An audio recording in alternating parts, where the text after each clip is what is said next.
Olá, bem-vindos a mais um Conexão CEO. Aos 50 anos, ele é uma das grandes referências de empreendedorismo no mercado brasileiro. E agora está construindo um hub de startups de educação, setor pelo qual ficou mais conhecido. Hoje eu converso com o Flávio Augusto da Silva, fundador e CEO da Wiser. Flávio, é um prazer ter você no programa. Muito obrigado pela sua presença. Legal, bom dia, Moacir. Um abraço a todos, um prazer estar com vocês aqui.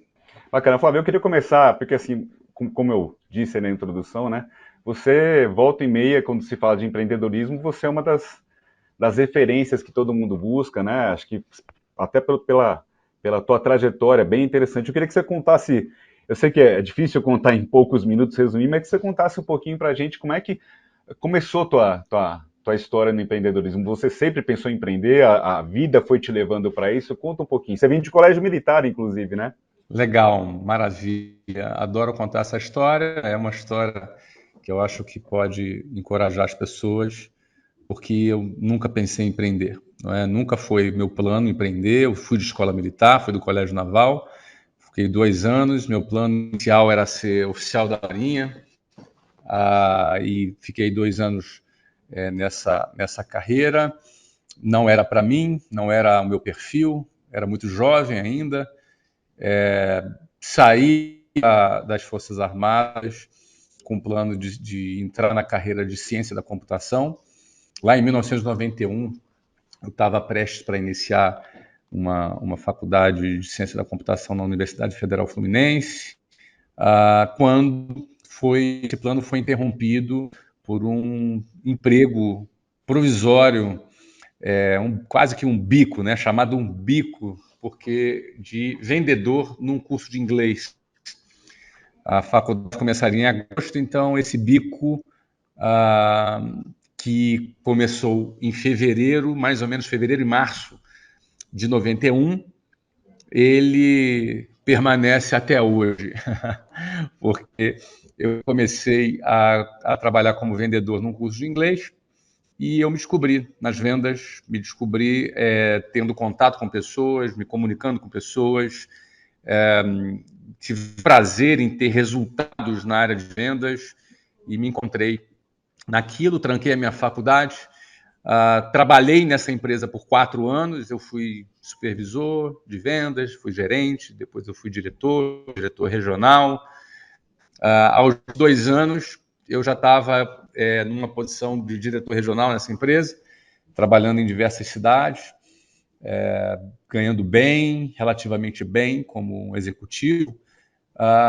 Mas aos 3 anos, no início de 1995, eu peço demissão desse trabalho e fundo a primeira escola da WhatsApp, no dia 3 de abril de 1995. Então, assim, não foi o meu plano. Aliás, o meu primeiro plano foi ser militar, o segundo plano era seguir uma carreira na área de tecnologia, e por fim, eu me identifico e me encontro na área de vendas, porque vendas era algo que me dava a sensação de poder trabalhar, produzir, fazer o meu ganho.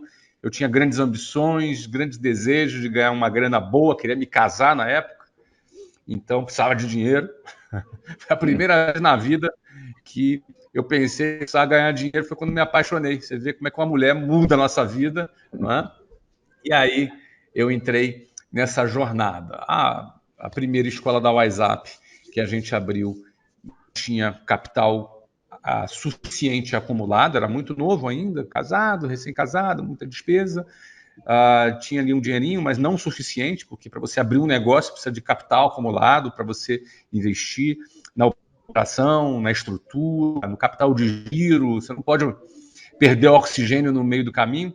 E eu não tinha capital suficiente acumulado, mas acreditava que o timing era aquele, então comecei ali a WhatsApp com déficit de capital, tanto que eu precisei lançar a mão de um empréstimo bancário no cheque especial a 12% de juros ao mês, nada amigável, na época R$ 20 mil, que eram US$ 20 mil na ocasião, 1995 que a gente está falando, mas aquilo era suficiente para fazer o setup inicial da empresa e aí eu tinha que vender para poder garantir o fluxo de caixa necessário para aquela primeira escola funcionar E, bom, vender era tudo que eu sabia fazer, já fazia 4 anos, então nossa performance de vendas foi dentro das metas que a gente estabeleceu e a gente conseguiu sobreviver ali naquele primeiro momento. Só que mais do que sobreviver, a gente cresceu. A gente colocou mais de 1.000 alunos na primeira escola, abrimos a segunda escola em São Paulo,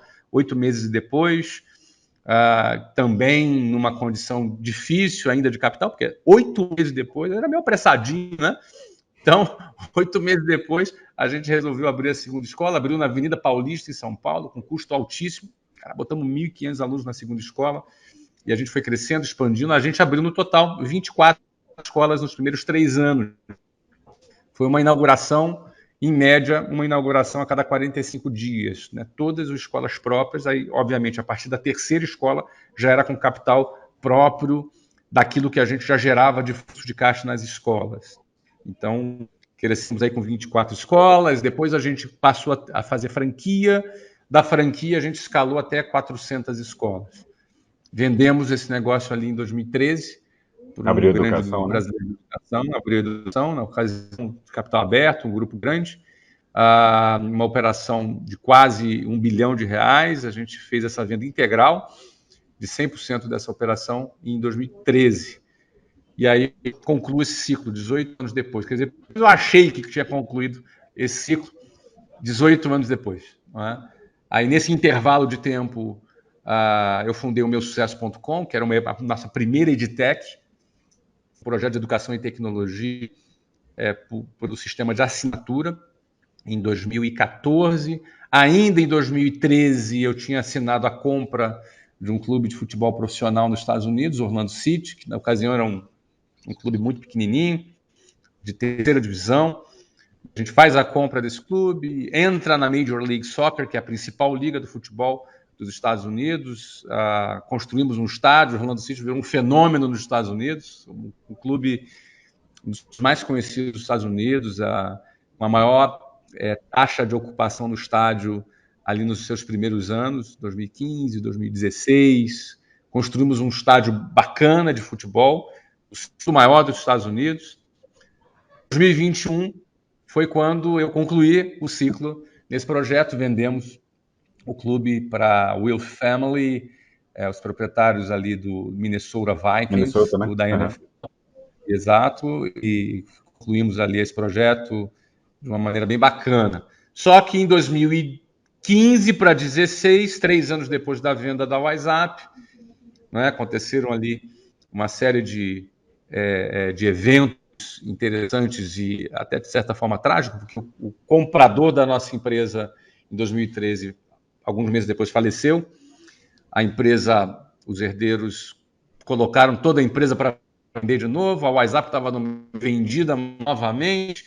Foi ali uma fase um pouco turbulenta para quem ficou ali a bordo da WhatsApp, porque imagina, né, o comprador faleceu e os herdeiros não assumiram e colocaram à venda. Bom, o que redundou na recompra da WhatsApp em 2016. Eu assumo a WhatsApp de novo, recompro a WhatsApp ali por uma fração daquilo que a gente tinha vendido, reassumo a WhatsApp. Em 2016, em 2017, a família Martins entra de sócia na WhatsApp. Em 2019, o Quineia, o braço do Itaú, também se torna nosso sócio. E a WhatsApp crescendo de novo muito forte durante todo esse período, que atraiu esse perfil, essa categoria de investidores. Bom, hoje estamos aqui com a Wiser Educação, que se tornou um grupo, um holding com várias empresas de educação. A Wiser é uma delas, meusucesso.com, a Buzz Editora, a Conquer, a Prova Total, Eu Militar e outras, o Vende-se, e outras iniciativas que a gente está fundando e também adquirindo. Né? Hoje a gente se posiciona como consolidador nesse setor. Temos um pipeline aí de várias aquisições. Passamos por pandemia, né? Pandemia, esse meteoro aí todo que aconteceu aí no mundo inteiro, não só no Brasil, e não só nós somos uma das empresas que sobreviveram à pandemia, mas como também uma das poucas que cresceu também durante um período tão difícil né? A gente cresceu e hoje temos aí cerca de 400 mil alunos na nossa rede. Tentei dar uma resumida aí para você, É, Moacir. mas era um pouco que eu ia te perguntar mesmo, até para quem está nos vendo, porque vocês estão, assim, acho que se não me engano até foram 5 aquisições ou investimentos que vocês fizeram nos últimos meses, né? Para entender um pouquinho, se você pudesse dar um pouco de um overview do que é a Wiser hoje, né? Você falou, acho que são 400 mil alunos, das marcas, mas um pouquinho desse overview e da ambição, que espaço que vocês querem ocupar, onde vocês querem chegar aí nesse mercado de educação também que está cada vez mais em ebulição, indo para a consolidação, os grandes grupos também fazendo uma série de iniciativas aí indo para o digital, né, no híbrido. Então eu queria entender um pouquinho onde vocês estão e onde vocês querem chegar. A Wiser se posicionou na empregabilidade. É aí que nós estamos posicionados. Nós entendemos que emprego no mundo inteiro, daqui para frente, vai se tornar cada vez um desafio maior, não só pelos eventos aí mundiais como pandemia, guerra, possível recessão, mas também o avanço tecnológico, da automação, da inteligência artificial. Muitos empregos vão desaparecer da forma que funcionam, que nós conhecemos hoje, vão mudar. Então, a gente entende que investir na empregabilidade ela vai ser um foco muito importante para quem está no mercado de trabalho. A gente se posiciona como uma empresa que oferece ferramentas e soluções para a empregabilidade. Por exemplo, falar inglês melhora a empregabilidade. Não só melhora do ponto de vista quantitativo, como também do ponto de vista qualitativo. Né? Ou seja, quem fala inglês tem acesso a oportunidades de trabalho que pagam mais. Então, inglês está dentro desse contexto da empregabilidade. Quando a gente trabalha com as soft skills, que são os produtos da escola Conquer, que é das empresas que nós investimos e fazem parte hoje do grupo. Quando a gente fala de Conquer, soft skills, estamos falando de empregabilidade, liderança, inteligência emocional, produtividade, tudo que é ligado aos soft skills, principalmente num momento em que as demandas emocionais são cada vez maiores, né? A ansiedade, a depressão, tudo está ligado a essa questão, esse âmbito emocional, com essas variações, com essas mudanças constantes que a gente vive no mundo. Essas habilidades são necessárias e a escola trabalha especificamente é muito conhecida por desenvolver soft skills, tem a ver com a empregabilidade, não é? Como preparatório para concursos, sejam públicos ou seja para Enem, estão relacionados à empregabilidade. Vende-se, por exemplo, que é uma plataforma que nós ensinamos vendas, cada vez mais o nível de consciência da população está grande com relação à importância das vendas. As pessoas precisam aprender a vender.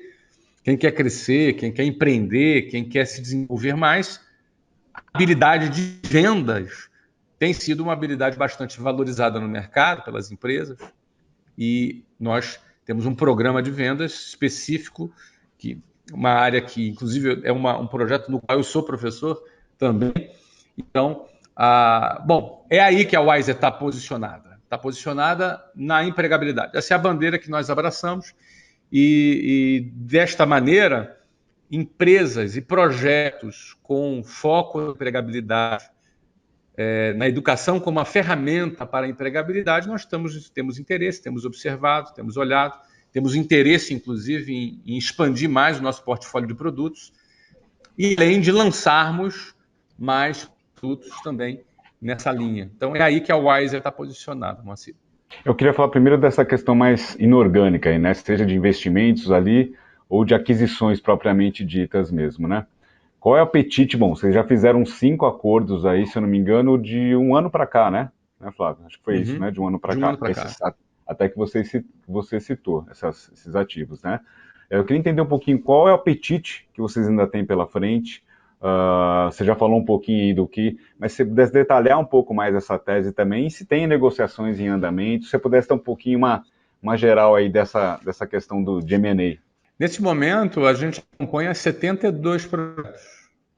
Nós temos no nosso pipeline 72 empresas Eu não diria, não sei te dizer se eu poderia classificá-los como startup, porque são empresas que a gente olha já com EBITDAs acima de 4 milhões de reais.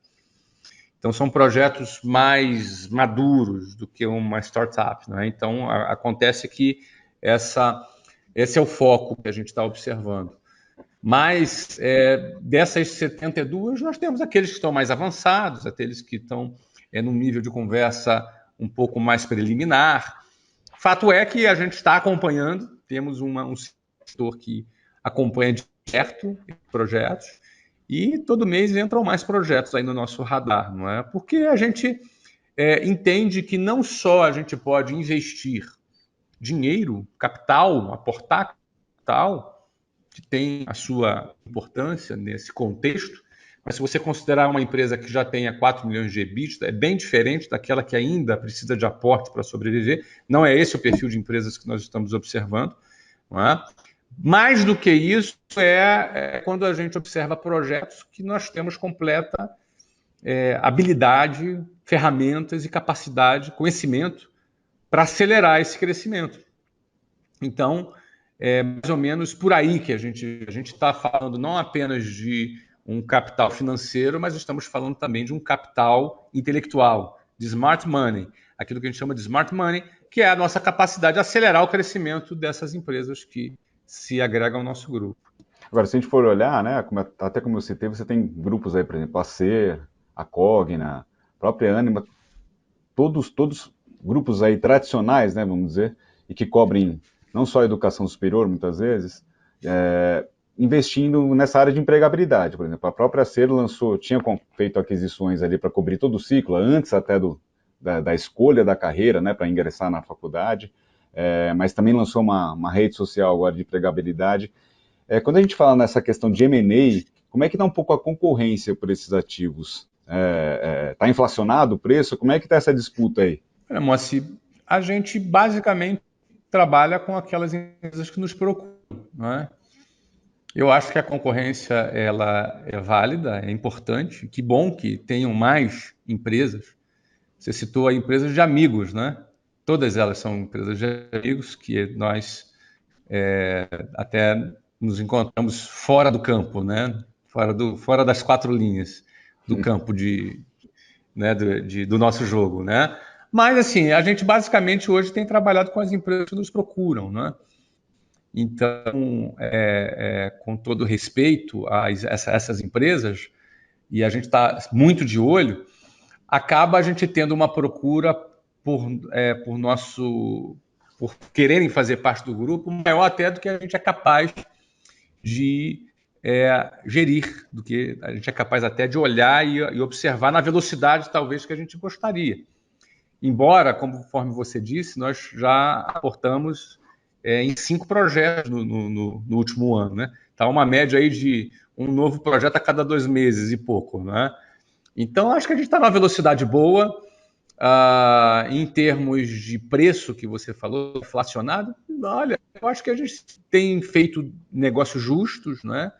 Corretos, a gente procura valorizar mesmo os negócios que a gente está aportando para trazer para o grupo, e até dentro de um formato onde a gente dá para o empreendedor que participa do nosso grupo uma oportunidade de ter acesso a um upside bem interessante de crescimento. A gente não faz o aporte todo de uma vez, a gente faz uma coisa planejada no tempo para que o próprio empreendedor possa gerar mais valor ali para o projeto dele.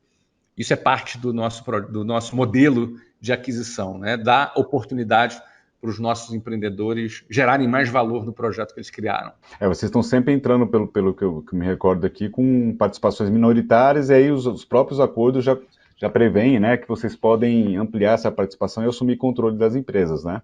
Exato. A gente faz pelo menos em 2 tranches ali, uma de imediato, uma outra um ano depois, uma outra possibilidade já do roll-up mais para frente. Ou seja, a gente tem um caminho de controle pré-definido, mas numa trajetória, numa jornada onde o empreendedor está motivado, trabalhando e com a gente ajudando ele a crescer e ele gerar mais valor. Ou seja, é um ganha-ganha, né? Todo mundo ganha e a gente deixa todo mundo alinhado, motivado para trabalhar, produzir e crescer. Agora, Flávio, eu tinha, se eu não me engano, até da última vez que a gente conversou, você citou isso, a intenção era, acho que no prazo de 3 anos, né, acho que até 2025, se eu não me engano, era construir uma operação aí avaliada, pensando na Wiser, né, nesse hub, né, em 1 bilhão. É isso mesmo? E se é isso, é possível falar qual é a valuation hoje da Wiser? O que que você pode dizer um pouco a Não, vamos respeito lá. para dar um pouquinho uma dimensão para a gente? Claro. Não, não, a nossa valuation é bem mais do que 1 bilhão, né? Uhum. Eu não vou citar no momento aqui os detalhes, porque estrategicamente a gente não está divulgando essa informação. Aham. Mas sim, a nossa valuation hoje a gente já tem resultados bem mais robustos. No fundo, o que a gente divulgou na época, até para a gente lembrar, é que essas empresas adquiridas, não Tá. a Wiser como um todo, essas empresas adquiridas, elas formariam um hub com equity value de 1 bilhão. Então é esse o seu projeto, né? E a gente Uhum, já tem uhum. aí, a gente já tem projetos com a gente, e a Conquer, por exemplo, é um grande fenômeno, né? Conquer é um grande fenômeno, tem o potencial dela sozinha valer 1 bilhão em muito pouco tempo. Ela está crescendo num ritmo super acelerado. E os outros projetos estão crescendo também dentro do que foi programado. Então, o somatório desse hub, dessas aquisições, é que a gente quer construir 1 bilhão em valor dessas aquisições. Uhum. Até um pouquinho, né, nessa questão, até que você comentou, né, desses ativos, né, esses cinco acordos que vocês anunciaram, acho que o primeiro foi a Conquer, o que você pode falar um pouquinho em termos de evolução desses projetos a partir do momento que eles foram plugados aí no ecossistema da Wiser, né? O que tem de novidade, o que tem de mais novo sendo gestado ou já lançando aí na boca do forno de alguma dessas empresas? Cara, isso é muito legal, porque o que acontece? Realmente, a tese, né, quando a gente conversou a primeira vez, a tese, o projeto, a ideia de se criar esse hub e gerar valor, ele já foi mais do que validado nesse 1 ano de experiência. Não é? A gente, conforme eu falei aqui, a Conquer é um fenômeno. Não é? Aqui nós estamos falando de um crescimento de 200%, 250%, ou seja, um negócio realmente bem acima do planejado, até do que nos foi apresentado. Na realidade, a gente chegou à conclusão que o talento do empreendedor, o bom projeto, o talento do empreendedor, somado com a nossa experiência e com todas as ferramentas que a gente tem disponíveis, realmente potencializa o negócio. Realmente potencializa, ou seja, a Conque, foi o nosso primeiro investimento, aqui é um investimento de 1 ano. Ele superou em muito a expectativa dos fundadores e nossa. Ou seja, a combinação do 1+1 deu 4 mesmo. Nosso 1+1 deu 4, deu 5, ou seja, a união de forças, do nosso conhecimento, da nossa experiência, do know-how que a gente tem acumulado de 27 anos operando com sucesso na área de educação, aportado nessas empresas, realmente estão dando um efeito muito interessante. Já nos outros projetos também, o Vende-se é um projeto também espetacular. Não é? O Vende-se é um projeto que, no primeiro ano, enfim, a gente não fala muito por hora aqui em números, mas eu acho que o Vende-se, para dar uma noção, um projeto que apenas no primeiro ano está apontado para ter 20 milhões de EBITDA no primeiro ano de existência, o projeto. Não é? Então você começa a ver que realmente, quando a gente entra, a gente faz diferença. Se o projeto é bom, o empreendedor é dedicado, talentoso e dedicado, a gente entrando, dando um guidance, dando uma boa ação, aportando as nossos canais de vendas, aportando todas as ferramentas que a gente já tem disponíveis, realmente a gente potencializa o crescimento e esse ganha-ganha, ele se materializa na prática, né, através dos resultados. Agora, tem algum projeto aí que você possa adiantar para a gente, alguma dessas empresas, alguma coisa que tá mais em vias aí de ser lançado, algum movimento dessas empresas? Olha, Moacir, com a pandemia, todas as nossas escolas presenciais foram fechadas e a gente acabou se concentrando mais no online, crescendo bastante no online, até crescendo nos tornando maior do que era antes da pandemia. E agora, já com o arrefecimento da pandemia, não tem aí nenhuma ameaça de uma variante, pelo menos prevista, né, que seja uma ameaça, que Começa para o mercado, para fechar de novo o mercado. Você sabe, o setor de educação foi muito afetado pela pandemia. Né? Não dava para você abrir uma sala de aula com 12 alunos em turma falando inglês, não tinha como você fazer uma coisa dessa. Né?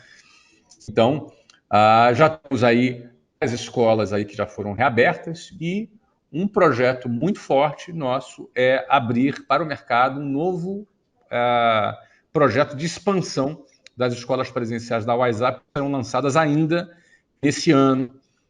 A gente ainda não divulgou isso em nenhum lugar, mas a gente vai acelerar para a abertura aí de pelo menos aí umas 300 ou 400 escolas nos próximos 3 anos. Então, a gente vem forte com o ensino presencial e desfrutando da tecnologia e da experiência de tecnologia que nós desenvolvemos nesses últimos 2 anos e meio, criando aí um modelo mais híbrido, um modelo mais forte, como mais um passo de crescimento ali da Wise. Então, esse é um projeto orgânico que a gente tem aí para desenvolver aí para os próximos 3 anos, que vem com muita força. Um modelo de franquia muito interessante, muito lucrativo, um investimento menor, uma formatação mais tecnológica, que vai dar aí para o investidor, o franqueado, né, o pequeno investidor, a chance de estar plugado na Wiser e crescer com a gente nessa ação de expansão. E aí, só para ter um pouco mais de dimensão, Flávio, quantas unidades, né, a WhatsApp tinha até ali a pandemia? Porque eu lembro que realmente vocês fizeram esse movimento, vocês até indicaram, né, para os franqueados, fechem todas e a gente migra o processo online, que vocês já vinham também em curso, online, né? Quantas eram, isso, né? E você falou, então, 300 a 400 em 2 anos, é isso? 3 anos? 3 anos. Tá. Muito interessante. Essa jornada é muito interessante. Deixa eu tentar dar um pano de fundo para um raciocínio mais estruturado para quem está nos ouvindo. Tá? Nós tínhamos 400 escolas quando começou a pandemia. Até antes da pandemia, o cenário era, a gente tinha um formato presencial com 400 escolas e uma área de EdTech bem gateando, bem no iniciozinho, bem gateando mesmo. Mas já tínhamos o formato, já tínhamos o produto. Esse foi uma coisa que nos ajudou muito. A gente já tinha pronto um produto online antes da pandemia. Quando chega a pandemia, fecha tudo. Quando você fala de uma universidade que tem um produto que são 4 anos de duração, 5 anos de duração, e você dizer que ela vai ficar fechada por 1 ano e meio, 2 anos, afeta. Mas você tem um horizonte de produto de 4, 5, um LTV, um lifetime value muito grande. Da mesma maneira, tem também a escola de ensino regular, ensino fundamental, ensino médio. Por lei, o pai é obrigado a manter seu filho na escola. Então, você é vetado, mas você tem ali um universo, não é, de LTV, de lifetime value longo. Então, você é ligeiramente afetado. Agora, um curso de inglês que tem a duração de 18 meses, um LTV que era de aproximadamente 1 ano. Por quê? Tem aluno que já entra no intermediário, aluno que já entra no avançado. Você tem o churn, as pessoas que eventualmente não concluem seus cursos. Então, nosso LTV médio era de cerca de 1 ano. Quando você tem um produto que tem um LTV, uma duração média do produto de 1 ano, e você tem uma pandemia que mantém as suas operações por 2 anos, é muito simples imaginar o impacto que isso tem num pequeno empreendedor que é um franqueado.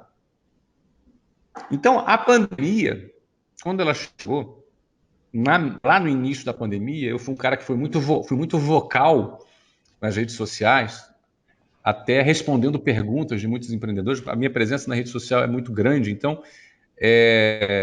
muitas pessoas me perguntam, eu respondo perguntas na minha rede social, e muitos empresários, muitos pequenos empresários, empreendedores me perguntavam muito, então eu acabei me tornando muito vocal. Eu sempre disse, olha, eu não acho que isso vai ficar fechado por menos de 3 meses. Na época, foi meu pai do céu, 3 meses fechado, como é que vai ser essa história? No fundo, eu já achava que era 1 ano, entendeu?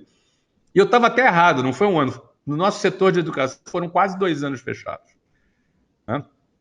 Só que quando no início da pandemia eu me preparei, quando eu olhei e falei, cara, isso não vai ficar fechado por menos de um ano, que hoje é fácil falar, a gente já sabe o que aconteceu, de trás para frente é fácil. Mas lá no meio do furacão, lá no meio do que o bicho estava pegando lá na pandemia, a minha projeção era de pelo menos um ano fechado. E isso significava o quê? Se a gente fica um ano, e olha que eu nem previ 2, mas se fica um ano fechado, a minha operação não vai resistir. Um franqueado lá na ponta perde todos os seus clientes, não vai ter dinheiro para pagar o seu aluguel, pagar sua folha de pagamento e vai ter que fechar suas portas. Então, quando começou a pandemia, ao fazer a projeção de um ano, eu sabia naquele momento que eu estava diante de um desafio que poderia determinar a existência, a sobrevivência do negócio. Então, o que nós fizemos naquela ocasião? A gente já criou, em paralelo, o projeto online. E aí o timing nosso foi muito feliz, porque a gente já tinha o produto desenvolvido. Se eu não tivesse o produto desenvolvido, ia sair mais caro essa conta. Mas eu já tinha desenvolvido desde outubro de 2019, alguns mesezinhos antes. E aí o que acontece? O que nós fizemos na nossa rede foi o seguinte, olha, beleza, a escola está fechada, vamos continuar atendendo os nossos clientes aqui, mesmo eu sabendo que esses clientes, ao longo de um ano, eles iam terminar o curso deles, e as escolas estavam fechadas, impedidas de vender novos produtos, seria um resultado terrível. Mas o que nós fizemos? Em paralelo aqui, nós pivotamos, trouxemos todo mundo aqui para o online. Mantemos aqui o presencial, vamos manter esses clientes, mas vamos trabalhar no online, no modelo home office. E a gente pegou 10 mil funcionários dessa rede e jogou tudo ali para home office. E trabalhamos o projeto online. Então, todo o time de vendas passou a vender online, de casa, com todo o desafio que era emocional, que era a turma estar trabalhando de casa e performando de casa. Muitos até não tinham estrutura em casa, aquela coisa toda. Hoje a gente está mais preparado, né? Mas naquela época não. Era tudo novo, era tudo assustador naquele momento. Então, a gestão de pessoas para fazer esse movimento global na nossa rede, ele foi muito rápido. A gente fechou numa quinta-feira, na segunda-feira a gente tinha um projeto sendo implantado, assim, rápido. Então eu sabia o seguinte, ó, se isso aqui ficar fechado por um ano, eu tenho um ano para criar um negócio novo. Foi o que nós fizemos, um negócio novo. Os imóveis das unidades foram entregues. Hoje, por exemplo, vocês têm alguma unidade que tem presencial ou hoje é 100% online? Já vou te responder. Ó, não foram entregues de início. De início, tá. Não. A partir de um determinado momento, a minha recomendação foi: entreguem os imóveis. Essa foi a minha recomendação para eles. Porque eu, como franqueador, eu teria que concordar se eu quisesse entregar. Ainda ninguém queria, estava todo mundo lutando. Eu é que recomendei. Por quê? Porque na hora de uma crise como essa, você tem que preservar o caixa. Porque quem é o empreendedor que quebra uma crise dessa? É o cara que perdeu o caixa. E como você preserva a caixa? Reduzindo despesa e aumentando a tua receita vendendo mais. Mas como é que você ia vender se as escolas estavam fechadas? Aí, o processo foi o seguinte. Inicialmente, não. Todo mundo continuou com as suas escolas. E migrou para online. Aí começou a vender no online e gerar receita no online. A gente começou com 80 mil alunos na pandemia e terminou a pandemia com 400 mil alunos. Ou seja, o que a gente teve que vender desse novo processo que nós desenvolvemos. Entendeu? Então, nesse cenário, a gente conseguiu resolver a receita.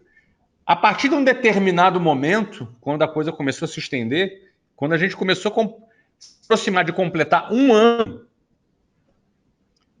fechado, e a minha previsão naquele momento era que não ia abrir um ano depois e que ia ficar um ano e meio, aí eu passei para um ano e meio e falei, olha, devolvam os imóveis. Devolvam os imóveis. Aí o pessoal começou a devolver. Alguns até mantiveram. Tinham mais estrutura de caixa, tranquilo. E outros começaram a desenvolver. Bom, o bottom line disso daí. Quando a gente quando a gente fez a migração para online, eu diria para você ali que um percentual da rede, uns 25% da rede, não se adaptaram no online, não quiseram, eram pessoas mais ligadas à parte de sala de aula e optaram por aguardar, por esperar. esperar passar a pandemia.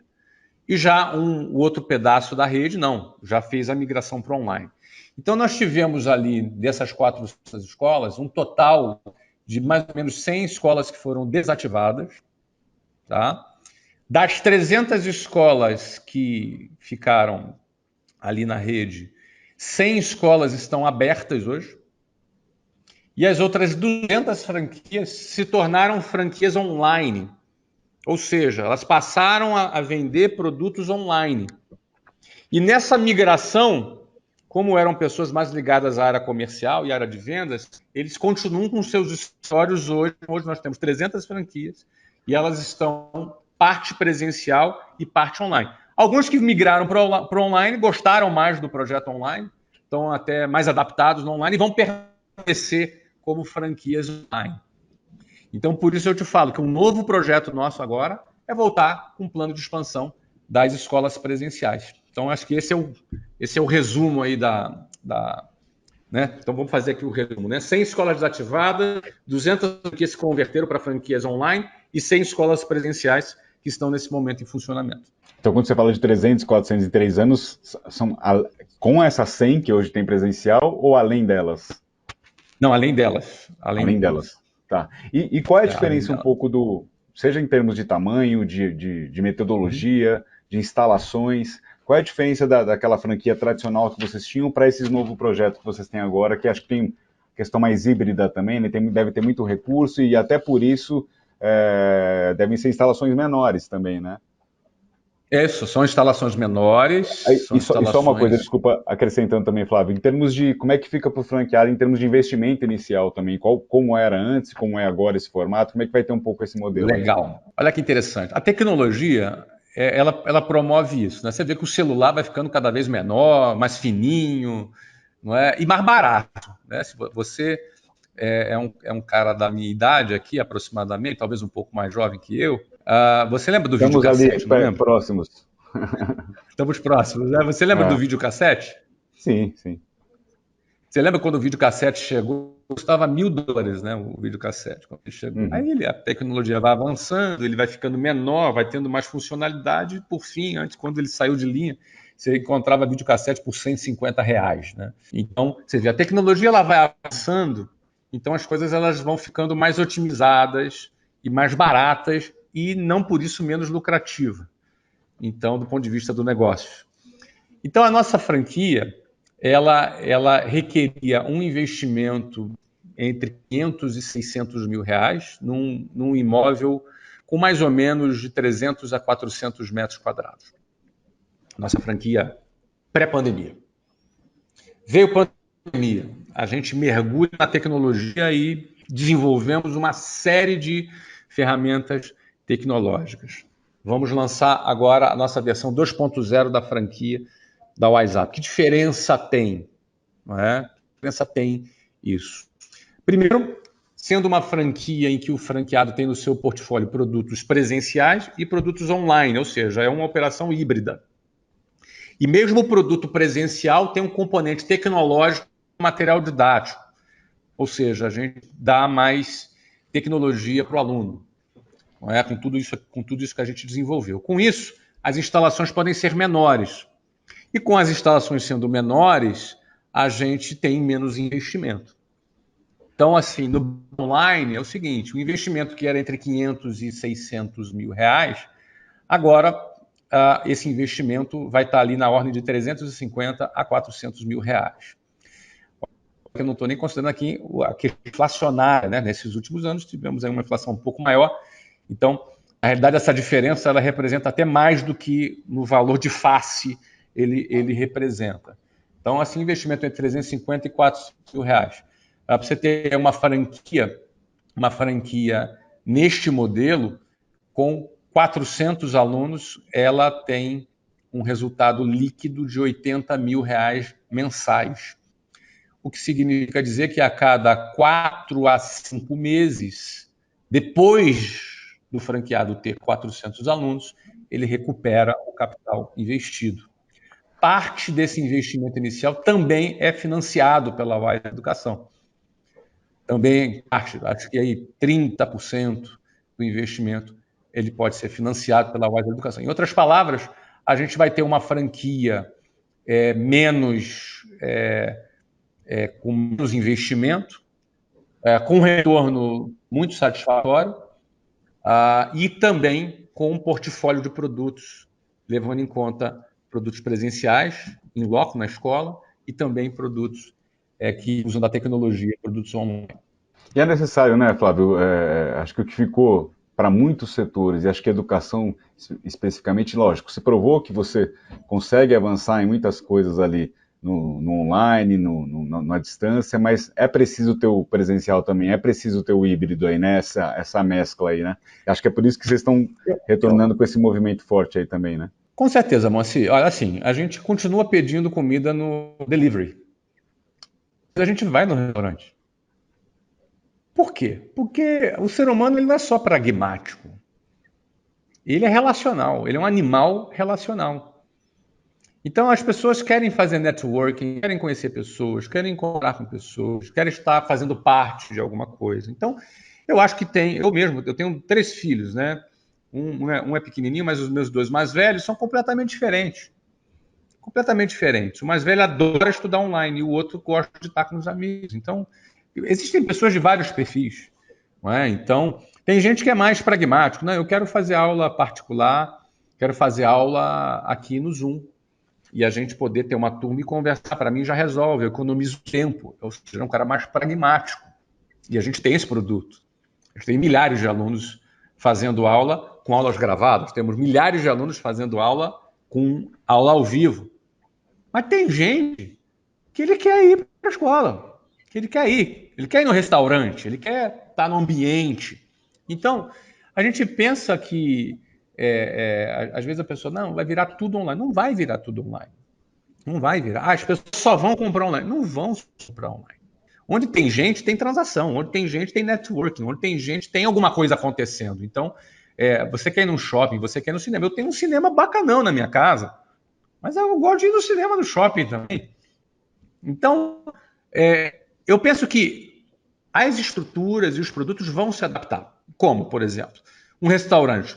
Um restaurante ele vai ter ali as mesas, vai ter ali um ambiente dele, mas ele também deve se preocupar com delivery, que é um mercado que ele não pode abandonar, não pode desprezar.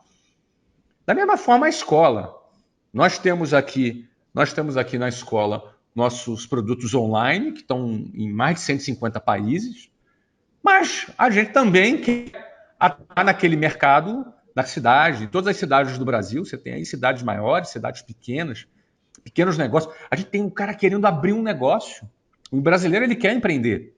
E nem sempre ele tem capital suficiente para criar um formato, e nem sempre, e aí muito mais frequentemente, ele tem o conhecimento, o know-how necessário para empreender. Então, o setor de franquia, a gente já está no setor de franquia há 22 anos. Somos veteranos no setor de franquia. Então, a gente sabe que tem gente que quer estar do nosso lado, quer estar com a gente, quer estar empreendendo junto com a Wiser. E esse cara vai ser bem-vindo. Vamos abraçar esse franqueado, vamos abrir negócios em várias cidades.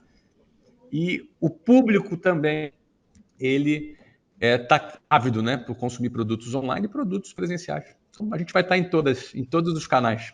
Agora, até uma questão que você citou, que acho que foi impulsionada justamente aí pela questão da pandemia, né, dessa virada tecnológica.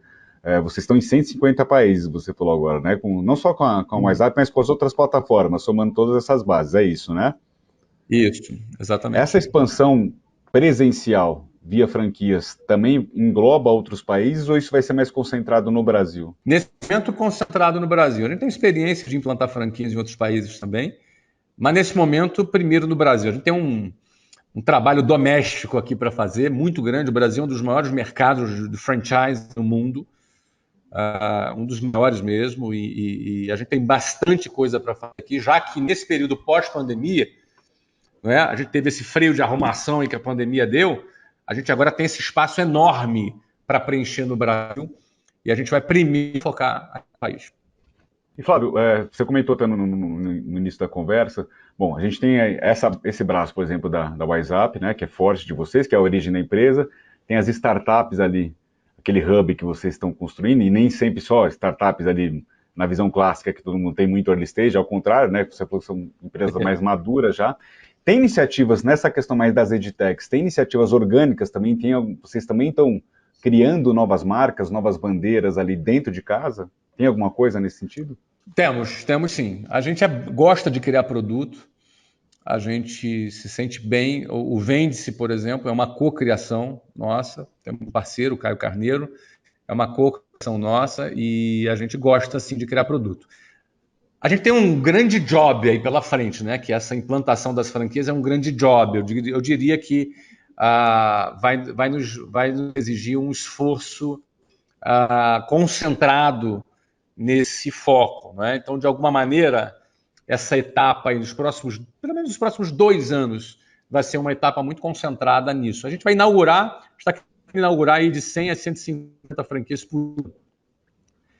Então, digamos que inaugurar de 100 a 150 lojas, escolas, apenas em um ano, digamos que vai nos dar bastante trabalho. A gente vai estar bastante ocupado por hora nesse job. Então, a gente vai estar muito mais focado nisso e nas inorgânicas.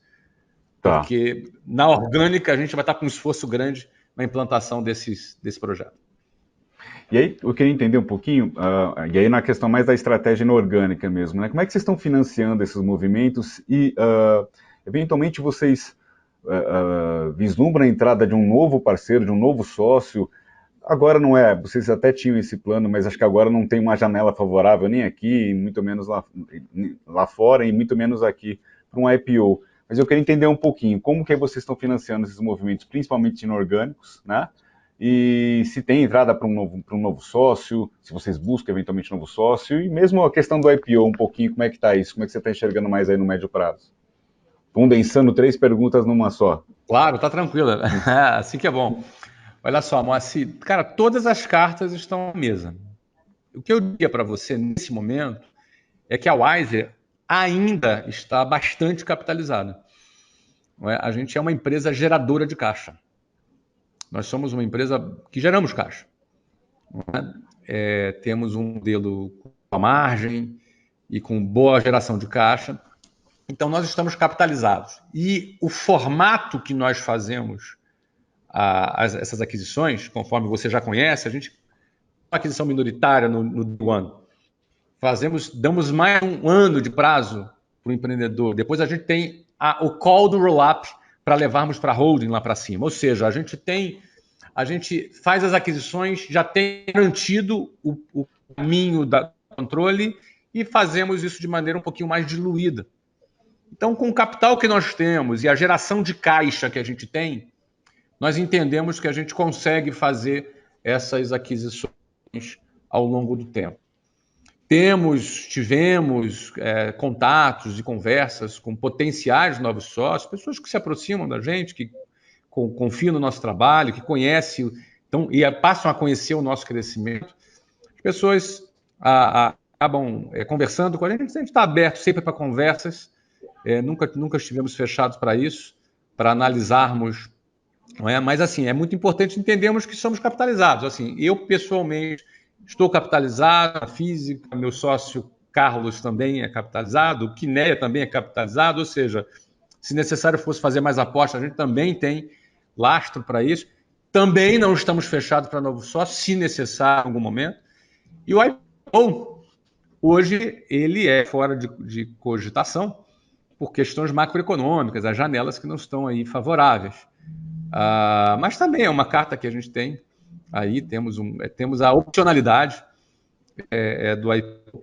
A gente sempre diz que a gente precisa trabalhar para ter uma empresa extraordinária, uma boa empresa. Se a gente tiver uma boa empresa, a gente tem capital, a gente tem sócio, a gente tem IPO, a gente tem o que a gente quiser. Então, a gente, nesse momento, está muito concentrado em fazer uma boa empresa. E é assim que a gente está focado. Mas todas as possibilidades aí estão, inclusive a de termos capital próprio para poder fazermos essa expansão. O que vocês abrem em termos de faturamento e até projeções também para o ano da operação? Não, a gente publicamente não está abrindo essa informação, Moacir. Não estamos abrindo publicamente. Mas somos aí uma empresa, conforme eu te disse aí, que estamos crescendo, estamos avançando, estamos crescendo.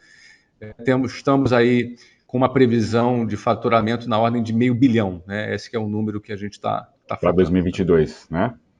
Isso, é. Não, queria só aproveitar os últimos minutinhos aqui um pouco, Flávio, para falar um pouquinho também, além de Wiser, né? Queria entender, você tem outros investimentos ali como pessoa física, como empreendedor, queria entender, você tem também, né, ali, como você mesmo falou, uma atuação forte em rede social, mas em termos de investimentos, outros, e até hobbies ali, além da Wiser, o que você pode falar um pouquinho, contar pra gente? Olha, vamos começar com o hobby. Eu adoro música, né? Somos Então, eu dois. estou falando contigo aqui, acho que tem umas 16 guitarras aqui na minha frente, aqui, Pô, penduradas aqui na minha não me deixa frente. com inveja, não. Não me deixa com inveja. Eu tô só em duas. Olha aí, eu gosto muito de música, então eu com o meu tempo disponível, eu sempre viajo com um violãozinho aqui atrás, carregando aqui atrás, sempre que eu viajo, né? E de vez em quando eu toco um pouquinho para os meus seguidores lá no Instagram, né? Mas, além disso, qual foi a outra pergunta? Assim, que foi do hobby Não, para entender até o como investimento pessoal, né? investidor, além de Wiser, né? Isso. Assim, eu hoje invisto muito tempo em rede social, já há 12 anos. Eu tenho aí cerca de 7 milhões de seguidores nas minhas redes. E eu, assim, tenho um prazer muito grande, pessoalmente, de contribuir com essas novas gerações, né? Como eu já estou há 12 anos na estrada aí das redes sociais, eu já consigo ter um feedback positivo de muitos empreendedores que começaram a empreender e, de alguma maneira, tiveram um apoio no conteúdo que a gente produz. As próprias ações que a gente fez eram pessoas que acompanhavam há muito tempo. É muito legal isso, né? Eu gosto muito, eu acho que isso uma espécie de legado que eu quero deixar, que é um incentivo ao empreendedorismo. As pessoas incentivam as pessoas a empreenderem, mostrando para elas que empreender é possível, empreender é um estilo de vida diferente e que ele não é um bicho de sete cabeças. Não é fácil, não é moleza, aliás, é difícil mesmo, mas é possível. É uma alternativa que eu procuro incentivar as pessoas nas minhas redes sociais. Não acho que é um hobby, não. Eu faço isso mesmo como uma espécie de missão de vida, uma espécie de. Me faz bem, não é? Eu me sinto útil, me sinto bem contribuindo, né? Eu acho que eu posso ajudar, faço bem para algumas pessoas, e isso me faz, talvez, muito bem também. Né? Muito mais do que as pessoas imaginam. A sensação de eu estar contribuindo também me faz bem. Do ponto de vista pessoal, eu sou um empreendedor, não é? Sou um empreendedor e recentemente eu investi num clube de futebol, uma coisa dos Estados Unidos, uma coisa que era bem inusitada naquele momento. E aí foi uma experiência interessantíssima. E não vou dizer que eu não vou fazer ou algum outro investimento pessoal, ou que vá fazer, ou que esteja planejando fazer, porque eu estou aberto para qualquer possibilidade. Não é? Então, a gente está sempre observando, olhando, ouvindo, e do que a gente achar que pode contribuir, a gente eventualmente também pode investir. Então, por hora, assim que eu estou no pessoal. Uma última questão, até aproveitando a tua experiência, Flávio. São mercados totalmente diferentes em termos de maturidade, em termos de organização, de potencial, bom. Aham. Mas eu queria entender um pouquinho como é que você enxerga, até pela tua experiência pelo Orlando City, essa questão que a gente começa a ver aqui no futebol brasileiro das SAFs, e se eventualmente você não descartaria aí também investir em um clube brasileiro ou nas quatro linhas nunca mais? Eu fui abordado por mandatários aí de clubes, observei, olhei alguma coisa, assim, troquei ideia com pessoas sobre isso. Eu, pessoalmente, não pretendo investir no futebol no Brasil, apesar do Brasil ser um celeiro de grandes talentos. Nessa fase, eu não sinto ainda segurança jurídica para investir nessa área e ainda acho que a estrutura está muito aquém ainda. Né?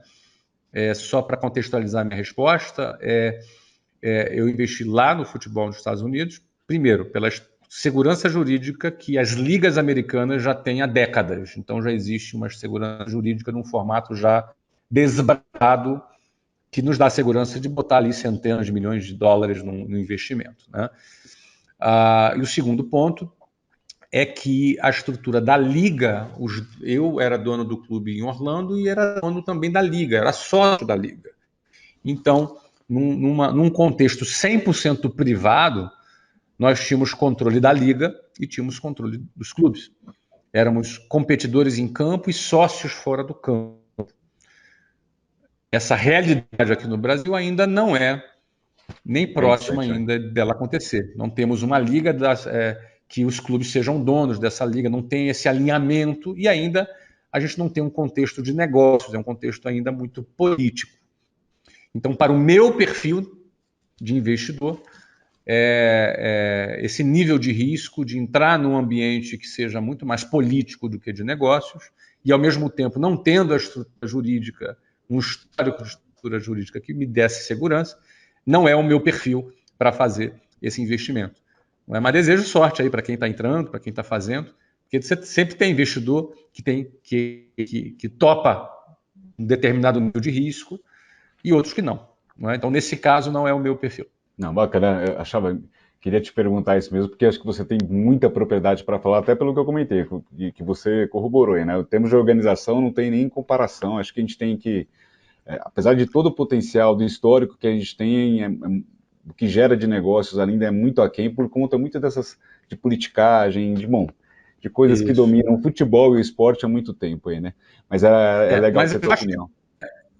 Eu concordo com você, mas eu acho que está indo num bom caminho. Eventualmente, daqui a uns 15 anos, talvez chegue nesse ponto, entendeu? Tem que começar, né? Que é uma jornada que não é a minha jornada, né? Tem que ter o primeiro passo e acho que esses passos estão sendo dados. Pelo menos isso está em discussão. Está sendo dado, exatamente. Não, eu, por exemplo, entrei na MLS quando a liga já estava formada, quando tudo, ou seja, investir mais. É verdade, mas com um nível de risco que eu estava disposto a assumir, entendeu? Então, você tem perfis de investidor para cada perfil de risco, né? Então, esse que é importante. Até para quem ouve, entender, né? Entender qual é o seu perfil. Sim. Quando a gente entende qual é o nosso perfil, sai do A para o B. Então, meu quadrado é esse, eu saio do A para o B.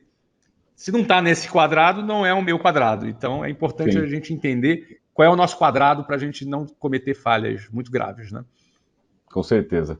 Bom, Flávio, é uma pena. Eu conversaria mais horas aqui, mas a gente tem que... Eu até prometi, avancei um pouco na tua agenda aí. Queria agradecer a tua presença e a tua participação. Prazer, Moacir. Muito obrigado. Um abraço a todo mundo que está nos assistindo. Prazer falar com vocês. E obrigado a você que nos acompanhou. Você pode conferir esse e outros conteúdos no nosso canal no YouTube, Neofeed Brasil, e também no neofeed.com.br. Um abraço e até o próximo programa.